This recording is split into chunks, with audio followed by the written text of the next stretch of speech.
আসসালামু আলাইকুম প্রিয় ফুটবল ফ্যান্স। বার্সাতে যখন হ্যান্সি ফ্লিকের মতো একজন হাই প্রোফাইল কোচ আসছিলেন, তখন বায়ার্ন মিউনিখ যারা কিনা 11 বছর পর বুন্দেসলিগার শিরোপাটা হারিয়েছে, যারা কিনা জার্মান ফুটবলে নিজেদের শীর্ষস্থানটা আরও একবার পুনরুদ্ধারের জন্য আগামী সিজনে মাঠে নামবে, তারা কোচ হিসেবে নিয়োগ করলো ভিনসেন্ট কোম্পানিকে।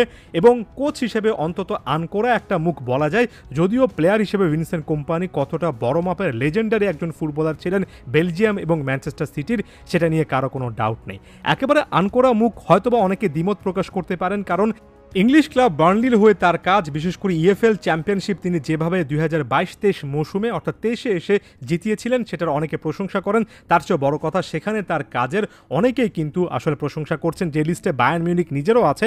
এবং তারা খুবই ক্লিয়ারলি এই জিনিসটা জানিয়েছে যে তাদের আইডিওলজি, তাদের ফিলোসফির সাথে মিলে এমন একজন কোচকে তারা এনেছে। আলাদা করে এখানে আমরা ফিলোসফি, দর্শন, ফুটবল স্টাইল এই শব্দগুলো অনেক বেশি করে দেখব, কারণ এগুলোর কথা বায়ার্ন মিউনিখ মেনশন করেছে। এখন ব্যাপারটাকে দুই দিক থেকে ব্যাখ্যা করা যায়। প্রথমত বুঝতে হবে যে এই কোচটা আসলে কোন স্টাইল বা কোন দর্শনটা নিয়ে আসছেন। সাধারণত ভিনসেন্ট কোম্পানি নিজেই বলেন যে তিনি ক্রিয়েটিভ ফুটবল খেলতে পছন্দ করেন, পজিশন বেসড ক্রিয়েটিভ ফুটবল তিনি বলেন, অর্থাৎ বলটা নিজের পায়ে থাকবে, তবে ক্রিয়েটিভলি প্লেয়ারদেরকে অনেক বেশি করে অ্যাক্টিভ থাকতে হবে, সুন্দর ফুটবল খেলতে হবে, এক কথায় বলা চলে। এবং তিনি নিজেও অনেকবার স্বীকার করেছেন, যেহেতু ম্যানচেস্টার সিটিতে পেপ গার্দিওলার অধীনেও খেলেছেন, পেপ গার্দিওলার কোচিং দর্শনের একটা ছাপ কিন্তু এই প্লেয়ারটার মধ্যে স্পষ্টত দেখা যায়। তার মানে হচ্ছে অনেকটা পেপ গার্দিওলার স্টাইলটা ফলো করে ডমিনেটিং উইথ পজিশন থাকতে হবে। কয়েকটা কি টার্মস নিয়ে আলোচনা করি। পজিশনে ডমিনেট করতে হবে, অর্থাৎ বলটা অনেক সময় নিজের পায়ে ধরে রাখতে হবে, ফ্লুইড এবং ডাইনামিক একটা সিস্টেম তৈরি করতে হবে, অর্থাৎ একটা স্ট্রাকচার, একটা নির্দিষ্ট শেপে দলটা খেলবে, তবে একই সঙ্গে ব্যাপারটা যে একেবারে ওই শেপেই একদম রিজিড থাকতে হবে, শক্ত থাকতে হবে, ব্যাপারটা এমন নয়।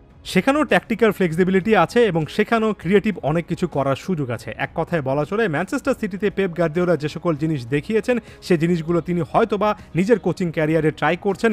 বল প্লেয়িং ডিফেন্ডার আপনারা দেখবেন, অর্থাৎ ডিফেন্ডাররা অনেকটুকু বল পায়ে রেখে সামনে উঠে আসবেন, ডিফেন্সিভ মিডফিল্ডাররা অনেক বেশি করে প্লে মেকিং করবেন, স্ট্রাইকাররা অনেক সময় ড্রপ ডাউন করে নিচে নেমে এসে মিডফিল্ডের সঙ্গে কানেক্ট করার চেষ্টা করবেন। এই টাইপের ফুটবল, সুন্দর পজিশন বেসড ক্রিয়েটিভ ফুটবল হয়তোবা কোম্পানি তার কোচিং দর্শনের মধ্যে যতটুকু বেশি সম্ভব আস্তে আস্তে যুক্ত করতে চাচ্ছেন। এবং বায়ার্ন মিউনিখ এমন টাইপের ফুটবলটাকেই এই মুহূর্তে অনেক বেশি প্রেফার করছে। স্বাভাবিকভাবে বায়ার্ন মিউনিখ নিজেরও পজিশন গেম খেলে এবং একই সঙ্গে অন্যান্য অ্যাসপেক্ট, অন্যান্য জায়গাতে উন্নতি করার চেষ্টা করে। বায়ার্ন মিউনিখের এই ফিলোসফির সঙ্গে এই কোচের দর্শনের মিল আছে, সেটা একটা অনেকে কারণ বলে খুঁজতে পারেন। তবে আমি এই মন্তব্যের সঙ্গে পুরোপুরি একমত নই। আমার কাছে মনে হয় বায়ার্ন মিউনিখকে এই মুহূর্তে আসলে এর চেয়ে বেটার অপশান তারা খুঁজে পায়নি। যেমন একটা খুবই বেটার অপশান হতে পারতেন জাভি অ্যালোনসো।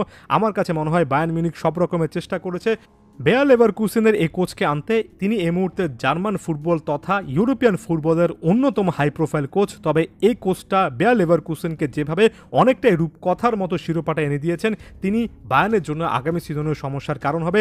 জাভি অ্যালোনসোকে আনা যায়নি, আরও অনেক কোচকে ঘিরে হয়তোবা বায়ার্নের প্ল্যান ছিল।